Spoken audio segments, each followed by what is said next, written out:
tergantung gejala yang dirasakan. Tergantung gejala ya dok. Rata-rata sih, dan yang seperti yang saya rasakan juga ya. Jadi sesak ya, yang paling sering tuh ya, sesak itu juga sleep on effort kalau misalnya di aktivitas. Terus kemudian dia mudah lelah, fatigue. Nah itu sebetulnya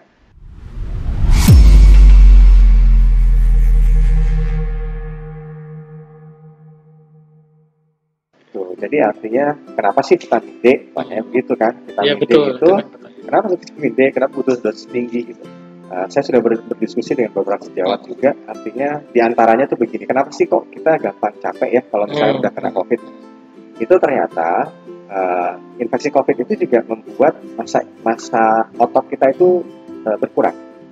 Karena infeksi itu. Nah, kan sebagian besar aktivitas itu dari metabolisme otot, itu kan juga otot berkurang ya, baik dia otot yang otot polos maupun otot lurik ya. Jadi kalau misalkan kita gampang capek ya, kemungkinan memang otot kita berkurang lah. Makanya ahli gizi menyampaikan bahwa nutrisinya harus diperbaiki lagi. Gitu ya. Jadi tinggi protein gitu ya. Terus kemudian juga kan si Aderai itu kalau misalkan ototnya besar itu kan dia harus exercise ya. Betul. Di samping dia makan nutrisi yang tinggi protein, dia harus exercise. Makanya kita harus sedini mungkin, sebisa mungkin setelah kita recovery awal dari COVID, kita harus mulai melakukan aktivitas fisik. Jadi nutrisinya diperbaiki, aktivitas fisiknya sudah mulai dijalankan. Nah, sebagian besar jurnal mengatakan apa sih aktivitas fisik yang disarankan? Itu jalan. Jalan ya dok. Jalan. Karena jalan itu relatif ringan. Terus kemudian dia melatih semua otot, termasuk otot jantung jadi dilatih. Berarti harus misalnya olahraga low impact itu harus seperti jalan gitu-gitu itu ya. Jalan gitu terus ya. Apa ya dia bilang mungkin kalau misalkan dia sudah mulai mampu. Kalau sekarang kan lagi zaman goes gitu dok. Bisa sepeda statis, ya jalan atau mungkin dia kalau misalkan sudah mampu ya dia bersepeda gitu ya. Jadi memang kalau misalkan dulu kita belajar waktu kita masih sekolah gitu ya, itu dikatakan memang olahraga yang paling baik itu untuk memperbaiki kembali sel-sel, mengembalikan fungsi sel-sel yang kemudian rusak atau hilang itu adalah olahraga yang sifatnya aerobik, jadi banyak membutuhkan oksigen. Nah, olahraga yang banyak membutuhkan oksigen itu diantara adalah jalan cepat. Kalau misalkan dia udah mulai bisa jogging ya boleh, berenang. Tapi masa pandemi ini berenang nggak susah ya, kecuali dia punya kolam renang pribadi ya. Berenang, hal seperti itu. Jadi mudah-mudahan dengan cara seperti itu dia recovery-nya akan lebih cepat. Kemudian juga perlu kita ketahui bahwa kaitannya sama paru nih ya. Paru itu kan dia punya kecenderungan untuk kolaps. Jadi, yang membuat dia mengembang itu diantaranya adalah dada kita. Dada kita itu kan strukturnya juga ditopang oleh otot. Nah, ototnya masanya berkurang. Jadi pengembangan parunya juga relatif terganggu juga kan. Makanya nutrisinya harus diganggu, dia harus exercise. Makanya jalan itu diantaranya adalah jalan atau jalan cepat, atau kalau misalnya dia sudah mulai bisa jogging, itu memperbaiki fungsi otot, hampir seluruh otot tubuh kita, semua kan. Nah, mudah-mudahan dengan cara seperti itu dia akan cepat tercapai. Bagaimana dengan berjemur dok? Nah itu secara ilmiah itu memang ada kaitannya dengan recovery itu gimana dok ya? Karena gini, itu kan kaitannya dengan bagaimana mengaktifkan provitamin D kita menjadi vitamin D ya. Provitamin. Bagaimana cara mengaktifkan provitamin D menjadi vitamin D? Di antara berjemur yang disarankan beberapa ahli mengatakan bahwa berjemur itu tidak perlu terlalu lama. Jadi waktu-waktunya mungkin di antara jam 7 sampai jam 8 sampai 9 dan itu mungkin cukup 15 sampai 20 menit. Nah, ini populasi yang mana?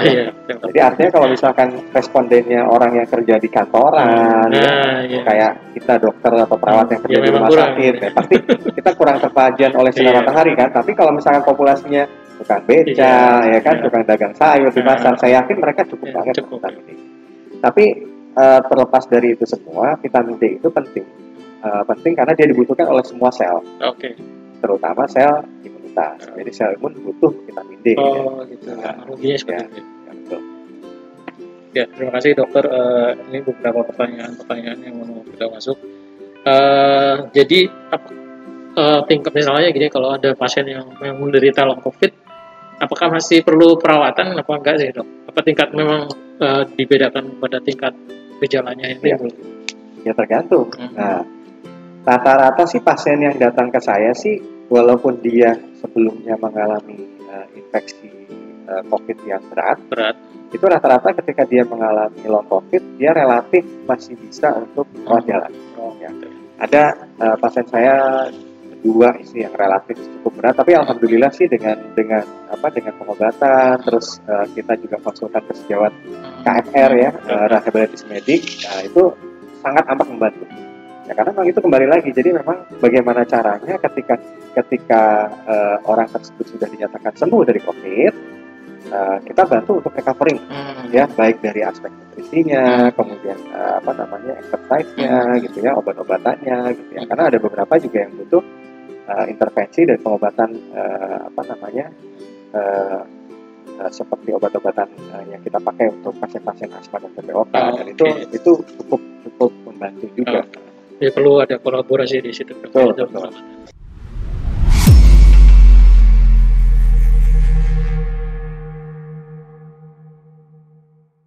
Rekan saya pernah terkonfirmasi positif. Sekarang dia sudah dinyatakan sembuh oleh dokter, tapi saya perhatikan masih sering berhalusinasi. Apakah ini termasuk long COVID? Nah, bagaimana cara mengatasinya, dok? Baik, terima kasih atas pertanyaannya. Jadi memang di antara gejala-gejala long COVID itu diantaranya adalah halusinasi, kemudian delirium, gitu ya. Itu yang bisa terjadi. Nah, tapi itu sebetulnya populasi yang mengalami itu juga nggak terlalu banyak, kecil lah gitu. Tidak terlalu banyak. Nah, tapi memang ada populasi yang seperti itu. Nah, tapi memang real ada. Gitu memang ada, karena memang COVID itu yang seperti yang tadi sudah saya sampaikan, dia juga mengganggu sistem persarafan.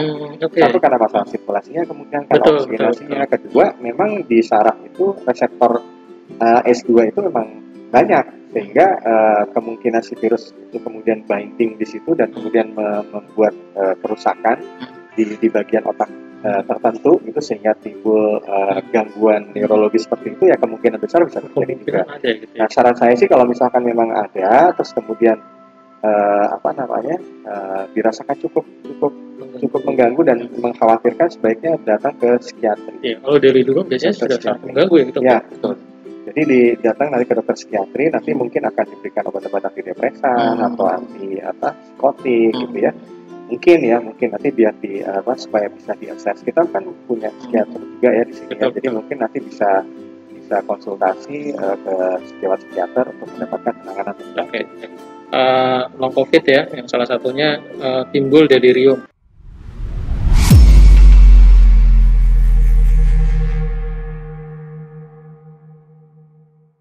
Dok, akhir November kemarin saya terkonfirmasi positif COVID. Setelah melakukan perawatan di rumah sakit, swab ketiga saya baru negatif.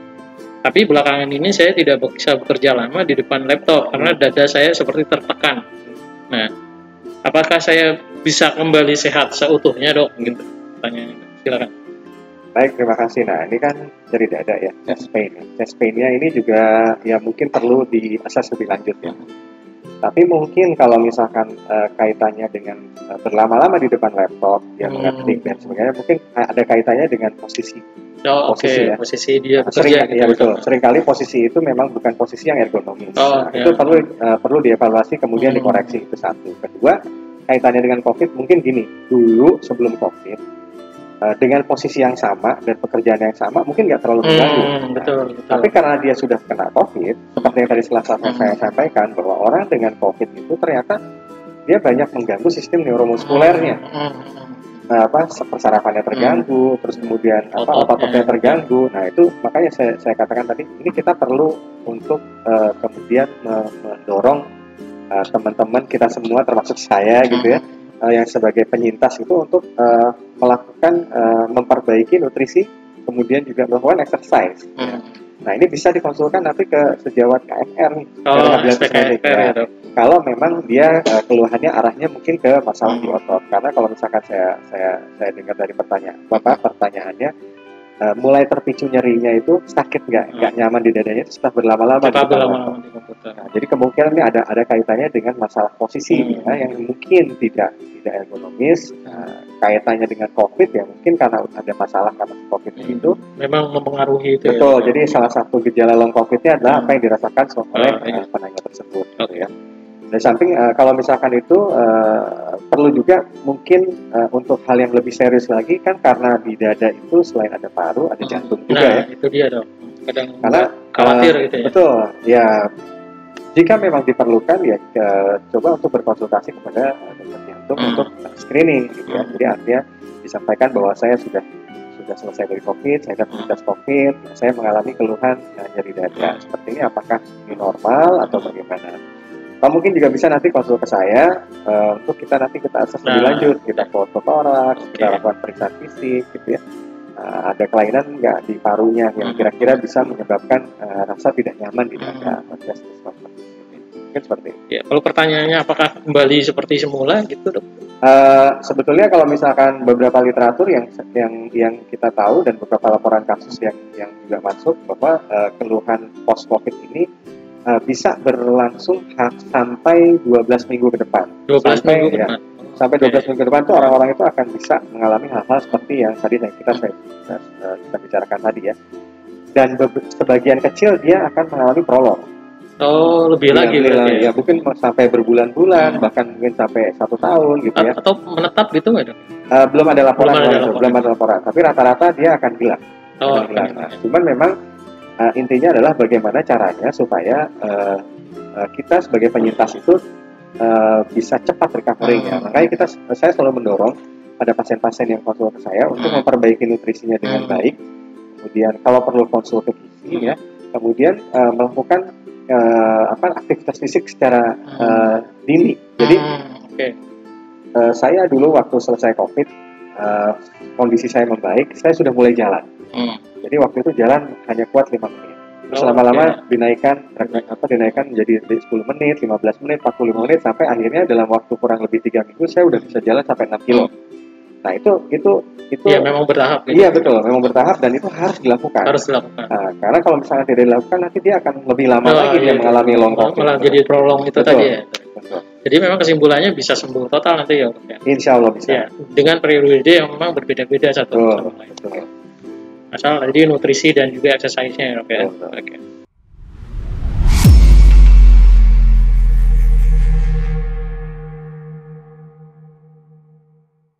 Oke, untuk selanjutnya ini dok ada pertanyaan lagi dari akun Chris Tama. Pertanyaannya, apakah semua gejala COVID yang selama ini disampaikan akan diderita oleh semua pasien? Dan berapa persenkah pasien komorbid bisa sembuh? Nah ini pertanyaan mungkin sudah pernah COVID tapi dia komorbid. Nah, kans untuk sembuhnya seperti apa dok? Mungkin yang dimaksud adalah sembuh dari long COVID ya. Yeah. Kalau misalkan sembuh dari COVID-nya, insya Allah sembuh lah ya. Dan sembuh kalau dari COVID-nya sembuh ya. Artinya mungkin long COVID-nya. Nah itu juga saya tidak bisa menjawab secara pasti ya. Artinya tetap semua tergantung pada seberapa berat sih waktu dia waktu dia mengalami infeksi COVID itu ya. Seberapa berat gejalanya. Terus kemudian juga tadi disebutkan komorbidnya apa saja gitu ya. Karena ternyata COVID ini juga berpengaruh selain pada sistem pernapasan, juga sistem kardiovaskuler juga berpengaruh di jantung, di pembuluh darah, di darahnya itu sendiri, kemudian di neuromuskuler ya, di persarafan, terus kemudian di otot, ternyata banyak berpengaruh juga di situ. Nah, kalau misalkan orang-orang dengan komorbid yang kemudian mengalami COVID, bisa jadi, tidak selalu ya, bisa jadi juga dia akan memperberat komorbid yang sebelumnya dialami gitu ya, bisa jadi tapi tidak selalu. Oleh karena itu saya sarankan sih untuk tetap dimonitor gitu ya, tetap dimonitor misalnya sebelumnya dia dengan komorbid diabetes atau hipertensi atau jantung, setelah COVID dia kembali ke dokternya, kemudian diminta untuk diassess lagi apakah saya ada masalah di jantungnya, apakah diabetes saya terkontrol atau tidak, kemudian penyakit-penyakit yang lain gitu ya. Intinya sih seperti itu. Jadi kalau misalkan dikatakan apakah bisa sembuh ya insya Allah bisa sembuh ya. Sembuh bisa, tapi ya maksud saya tetap harus di follow up kembali ya terkait dengan apa yang telah tadi saya sampaikan bahwa ternyata COVID itu banyak berpengaruh juga ke selain sistem pernapasan, kardiovaskuler berpengaruh, neuromuskuler juga berpengaruh. Sampai sarafan itu tadi ya.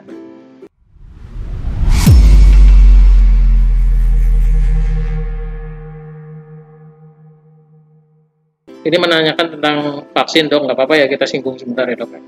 Apakah ada jaminan yang sudah divaksin tidak terkena COVID? Pertanyaan tuh saya. Jangankan kita bicara vaksin. Iya. Jangankan kita bicara vaksin, kita bicara orang yang sudah terinfeksi saja itu tidak ada jaminan bahwa dia akan memiliki imunitas yang cukup baik, satu. Kemudian lamanya juga kita belum tahu. Oke. Kaitannya dengan vaksin, yang pasti vaksin yang kemudian sudah beredar ya, mau dia Sinovac, mau dia Moderna, mau dia Pfizer dari AstraZeneca, dengan tipe-tipe yang berbeda ya, yang paling sekarang mulai digunakan di Indonesia kan yang Sinovac ya, yang berbasis virus yang dilemahkan. Nah, semua produsen mengklaim bahwa mereka sudah melewati fase 1, 2, dan 3 ya. Artinya safety-nya dia sudah terlewati, efikasinya juga sudah ada nilai efikasinya. Nah, terakhir kan misalkan kayak Moderna di atas 90% atau Pfizer di atas 90% ya. Terus kemudian Sinovac ini ada lain-lain nih karena populasinya ada yang di Turki katanya di atas 90%, di Brazil kemarin dibilangnya 60% tapi dikoreksi lagi jadi 50%. Terus kita sekitar berapa ya? Kita 63%. Ya. Itu kan artinya itu yang data yang ada saat ini. Nah, kalau ditanya berapa lama, nah itu kita belum tahu karena kita masih sama-sama mau cari tahu. Nah, itu dia. Kayak contohnya kemarin saya penyintas COVID, kemudian tadi saya sampaikan sebelum saya mendonorkan plasma saya kan saya diperiksa dulu tuh antibody saya. Nah, antibody saya ternyata masih tinggi tuh setelah satu bulan. 1 bulan masih tinggi ya, Dok. Padahal dikatakan ada pertanyaan di salah satu webinar yang menanyakan lebih efektif mana sih terinfeksi secara alami kemudian atau dengan vaksin. Nah, sebetulnya secara keilmuan, secara hitung-hitungan mestinya vaksin. Seharusnya vaksin karena vaksin itu dia terukur, dosisnya terukur kan, populasinya juga jelas gitu kan, orang kan kita kan ada kriteria populasi kan, usia sekian sampai sekian, kemudian tidak komorbid yang tidak boleh yang ini, yang boleh yang ini, gitu ya.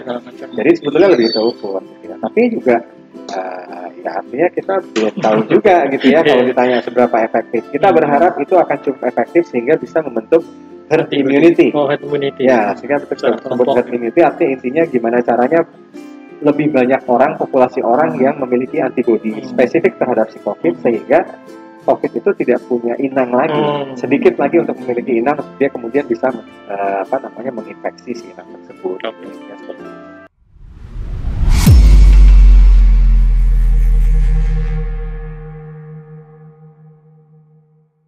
Vitamin apa saja yang harus disiapkan untuk yang sedang menjalani isman, Dok? Sedangkan sudah merasakan keluhan sesak, jika batuk merasa sakit. Nah, dia mungkin sedang isman, kemudian ada keluhan batuknya sakit. Nah, ini vitamin apa saja yang bisa dikonsumsi gitu, Dok? Baik, terkait dengan kondisi yang masih dalam status infeksi ya, kemudian dia ada keluhan pernapasan seperti itu, mungkin ada baiknya konsulkan kenapa dia kok jadi sakit bedanya ketika batuk ya, apalagi kalau misalkan dia batuknya bertambah frekuensinya gitu ya, intensitasnya bertambah, terus kemudian juga sesaknya bertambah. Nah itu saya sih lebih menyarankan pasien-pasien dengan kondisi seperti itu untuk kemudian melakukan screening, dia di fototoraks ya, kemudian dilihat apakah ada gambaran pneumonia, karena kalau misalkan kita lihat dari guideline-nya, kalau dia ada orang itu ada gejala arah COVID, kemudian dia ada pneumonia, itu dia masuknya ke sedang sebenarnya. Kalau misalnya ke sedang, kita perlu nilai apakah sedang ini sebenarnya kita lebih mendorong orang itu untuk bisa dilakukan perawatan sebetulnya. Perawatan supaya dia bisa dievaluasi, gitu ya. Jangan sampai nanti ternyata dia mengalami apa yang selama ini kita ketahui, dia mengalami happy hypoxia atau hypoxia. Ternyata dia merasa tidak sesak, tapi begitu kita lakukan pemeriksaan analisis gas darah atau pemeriksaan spirometri, ternyata dia mengalami penurunan kadar oksigen dalam darah. Nah itu berbahaya, itu sangat berbahaya. Jadi artinya nanti orang itu bisa mengalami sudden death karena dia kan kekurangan oksigen kan, terutama di otak. Nah kedua, pertanyaannya vitamin apa? Sebetulnya sih banyak vitamin yang ditawarkan ya. Artinya sih sebetulnya multivitamin sudah cukup ya. Paling nggak kita ada vitamin C, vitamin D, vitamin B ya. Kemudian ditambah dengan zinc gitu ya. Itu kan suplemen seperti itu kan sebetulnya disarankan karena mungkin ya orang dengan COVID, karena saya ngerasain sendiri ya pada saat terjadi infeksi COVID itu susah sekali mau makan, mual ya gejalanya, terus kemudian bau yang tidak enak sehingga menambah sulit sekali untuk bisa makan. Jadi praktis makanan yang bisa kita makan itu ya mungkin kayak kurma atau madu gitu ya, itu kan kurang ya. Nah, jadi ya mungkin vitamin itu bisa mensuplai. Nah, artinya kalau vitamin sih sebetulnya gitu aja ya, vitamin B, vitamin C, vitamin D gitu ya, itu sudah cukup. Jadi untuk yang isolasi mandiri kalau memang ada keluhan seperti itu seharusnya lebih ini ya dok, lebih waspada gitu ya. Betul, harus lebih waspada. Konsul mungkin ke dokter. Betul. Saya seringkali menyarankan bahwa kalau misalkan pilihannya adalah isolasi mandiri, terkait sebetulnya sih mungkin keluhannya lebih pada mestinya masuk kategori pasien yang harusnya dilakukan perawatan, tapi karena situasi dan kondisi saat ini sulit sekali untuk bisa mencari tempat untuk bisa lakukan perawatan, sehingga terpaksa ya dalam tanda kutip terpaksa harus melakukan isolasi mandiri di rumah. Nah itu sebaiknya beli alat pulse oximetry ya yang bisa dipakai sendiri. Nah itu dievaluasi. Kan kita kan berharap paling tidak saturasinya tuh di atas 95 ya, kemudian nadinya di bawah 100 hingga 60 sampai 100 ya. Nah kalau misalkan dia sudah saturasinya turun di bawah itu, apalagi dia sampai turun di bawah 90, nah itu harus segera ke IGD. Oh gitu. Jadi misalnya posisi Isman gitu, kemudian saturasi turun gitu ya. Segera dibawa iya betul. Apalagi secara subjektif dia sudah merasakan kok sesak saya bertambah, batuk saya bertambah gitu. Baiknya cepat aja masuk ke IGD. Memang pada faktanya memang ditemukan virus COVID walaupun dalam jumlah yang tidak sebanyak ditemukan di saluran pernapasan, itu ditemukan di saluran pencernaan. Oh ada gitu ya. Ya betul. Makanya kenapa orang dengan COVID sebagian dia mengalami gangguan pencernaan. Ya, dia ada mual, terus kemudian dia ada konstipasi. Konstipasi itu susah buang air besar, BAB-nya keras gitu ya. Atau sebaliknya dia mengalami diare, tapi diarenya tidak semasif kalau misalkan orang kena diare karena diare karena bakteri seperti itu ya, tapi dia fesesnya lembek, lembek. Nah ini beliau sampaikan bahwa ini kemungkinan besar terjadi ketidakseimbangan flora di usus, karena ada dominasi di situ. Kemungkinan entah dominasi atau apa yang terjadi, intinya terjadi ketidakseimbangan. Nah di situ ada tempat untuk probiotik. Gitu. Itu hipotesis beliau, itu ada tempat untuk probiotik. Kemudian beberapa webinar juga mengatakan bahwa dari beberapa penelitian yang dilakukan, kemudian mereka simpulkan bahwa ada tempat sebetulnya untuk probiotik pada pasien-pasien dengan COVID. Kalau dari sejak keluhan pertama kali itu dihitung 10 hari, minimal 10 hari dia melakukan isolasi mandiri, ditambah 3 hari tanpa gejala, minimal 3 hari tanpa gejala, maka dia dinyatakan selesai isolasi, tapi juga dengan penilaian dari petugas medis. Jadi penilaian dokter, jadi dokter yang menyatakan tuh. Jadi bukan saya isolasi mandiri, gitu. Nggak bisa. Jadi dia harus makanya kan ada dikatakan di guideline-nya itu statementnya, dan kemudian ada surat pernyataan dari dokter bahwa dia sudah selesai melakukan isolasi mandiri. Intinya ya harus konsultasi harus gitu. Konsultasi. Ya. Jadi bukan secara pribadi, saya udah kok 14 hari ini saya boleh keluar nih. Gitu. Ya, paling tidak dia dokter puskesmas bisa, dokter klinik bisa gitu ya. Bisa. Baik, luar biasa sekali. Terima kasih saya ucapkan pada Dr. Willy Pandu, Aryawan, spesialis paru Rumah Sakit Permata Cibubur, untuk sharingnya hari ini. Luar biasa, banyak sekali ilmu yang kita dapat ya, khususnya untuk teman-teman dan juga sahabat permata sekalian. Sekali lagi saya ingatkan untuk bisa konsultasi dengan Dr. Willy Pandu lebih jauh kalau memang mengalami long COVID ya. Di jadwal praktek beliau di Selasa, Kamis, Sabtu. Selasa jam 7 sampai jam 9 malam, di Kamis jam 7 sampai jam 9 malam, dan di Sabtu di jam 8 sampai jam 10 pagi. Baik, kita akhiri dok diskusi kita pada siang hari ini. Saya ucapkan terima kasih dokter, semoga bermanfaat buat kita semua dan juga sahabat permata sekalian. Dan kita tutup sesi diskusi kita. Nanti insya Allah kita ketemu lagi minggu-minggu ke depan dengan topik yang lebih baik lagi dan juga lebih luas lagi ya. Dan akhirnya kita tutup dengan bacaan hamdalah alhamdulillahirabbil alamin. Assalamualaikum warahmatullahi wabarakatuh.